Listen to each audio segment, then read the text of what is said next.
Pemirsa, pemerintah Republik Indonesia membuka peluang bagi Rusia untuk memperkuat kerjasama investasi panjang di sektor energi. Kerjasama tersebut tidak hanya mencakup pasokan energi, tetapi juga investasi strategis dari pihak Rusia dalam pembangunan infrastruktur energi di Indonesia.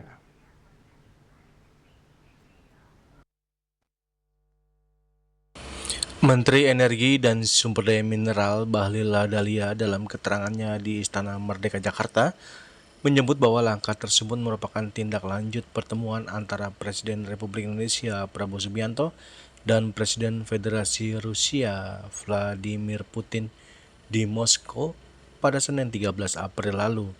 Selain itu, pemerintah juga tengah membahas lebih lanjut skema investasi yang akan masuk ke Indonesia, khususnya untuk proyek kilang dan storage yang dinilai memiliki nilai strategis tinggi. Proses finalisasi investasi tersebut masih memerlukan beberapa tahap pembahasan lanjutan antara kedua negara.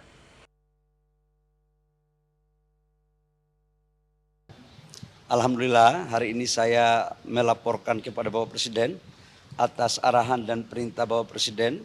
Kemarin kami di Rusia untuk menindaklanjuti kesepakatan-kesepakatan antara pemimpin dari kedua negara, dalam hal ini Presiden Prabowo sama Presiden Putin, di mana hasil-hasil kesepakatan itu adalah menyangkut dengan kerjasama jangka panjang, khususnya di bidang energi.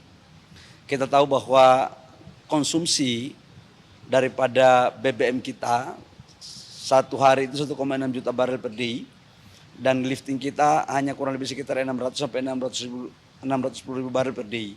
Kita masih impor kurang lebih sekitar 1 juta barel per day. Di tengah kondisi global yang seperti ini, kita harus mampu mencari cadangan-cadangan minyak dari berbagai sumber. Tidak hanya di satu negara, tapi di hampir semua negara. Alhamdulillah kemarin atas arahan Bapak Presiden sudah saya bertemu dengan Menteri ESDM dan utusan khusus daripada Presiden Putin, dan kabarnya alhamdulillah cukup menggembirakan bahwa kita akan mendapat pasokan crude dari Rusia, dan juga dari pihak Rusia akan siap membangun beberapa infrastruktur yang penting dalam rangka meningkatkan cadangan dan ketahanan energi nasional kita.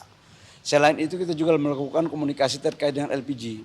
Kita tahu bahwa LPG kita kurang lebih sekitar 7 juta ton setiap tahun kita impor, dan sekarang kita lakukan diversifikasi, dan insya Allah kita juga akan mendapat support. Tetapi yang ini masih butuh perjuangan, masih butuh komunikasi.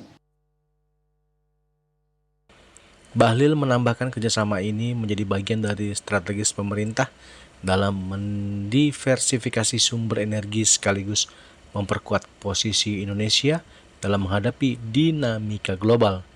Dengan membuka peluang investasi dari berbagai negara, termasuk Rusia, Indonesia berupaya memastikan pembangunan sektor energi berjalan berkelanjutan dan memberikan manfaat optimal bagi perekonomian nasional.